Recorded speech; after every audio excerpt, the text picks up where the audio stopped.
We begin by starting a fire underneath the vat of water to bring it to 180 degrees Fahrenheit. The pioneer method of brewing used a significant amount of water to do the mashing process.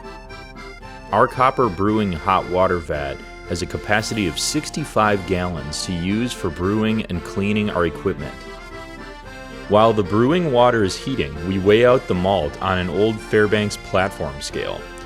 The malt is weighed into classic copper wash tubs, then transferred by using a grain scoop to the two-roller hand-cranked malt mill. We mill the malt using young visitor assistants and complete the milling just about the time that the water reaches 180 degrees. The milled malt, called a grist, is ground into another copper wash tub and awaits the mashing in process. So let me throw in the thermometer in there. This is the way they would have checked the temperature on it to make sure it's good.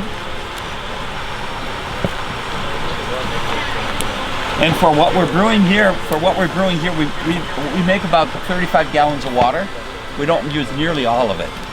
But go ahead and stir that in again. Oh, sure. Please.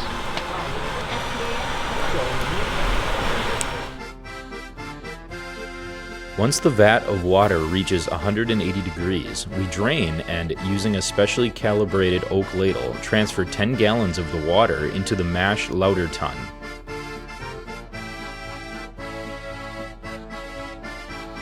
While the water is added, we slowly mix in the ground malt using a brewer's mashing stirrer handmade of hickory.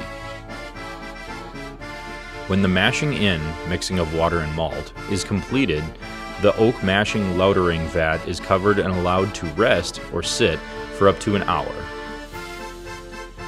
The time is determined by checking for evidence of starch by mixing a drop of iodine with the mashed liquid in a very small ceramic dish. Tim and I were Miller Brewing Company, so is David. Okay. We were Miller Brewing. The rest of us are alle angelernt. We're training them. Oh, yeah, I'm a home brewer. We're home brewers. Okay. We call them journeymen or apprentices, depending upon the amount of skills that they bring with them. All right. And as they go through, we'll give the apprentice a diploma saying you are now a journeyman, and perhaps after the journeyman pass a fine test, then we'll make them masters. The beers that we're brewing, they were ales. These are all ales, and that's what they brewed before they had lager yeast. Lager yeast came in the late 1860s, 1870s, and it slowly moved in. So what we're brewing right now would be beers that brewed in 1860 before they had lager.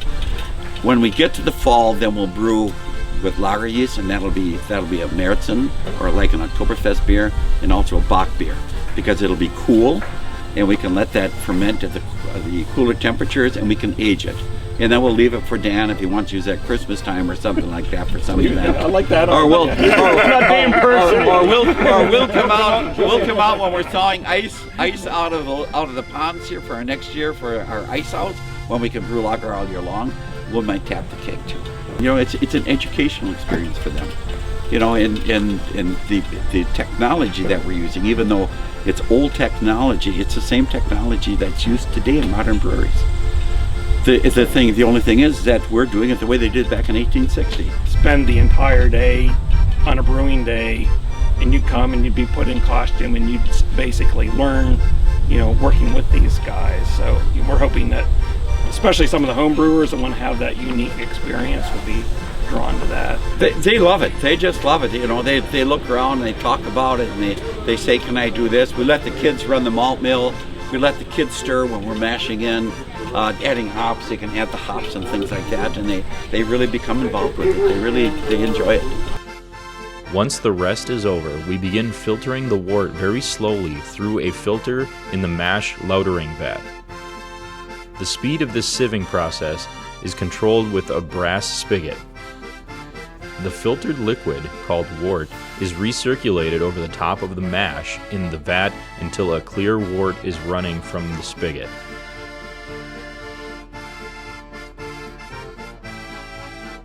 Once this step is complete, we light a fire beneath the copper brew kettle vat. While the fire heats up, we run off the wort into pails and transfer it over to the brew kettle vat. When the mash lauter tun runs dry, We add additional hot water to the top of the grain bed and continue filtering until we have the targeted amount, 17 gallons, of wort in the brew kettle. Once the wort is boiling in the brew kettle vat at 212 degrees, we will add hops at 10 minutes and 1 hour. The general boil time, depending on the beer style, is 60 to 90 minutes.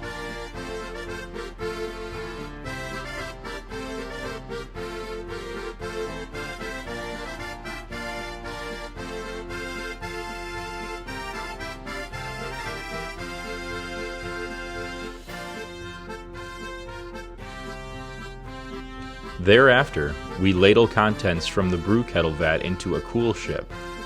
Once it is cooled down to 60 or 70 degrees, we transfer it to the fermenter and add in yeast.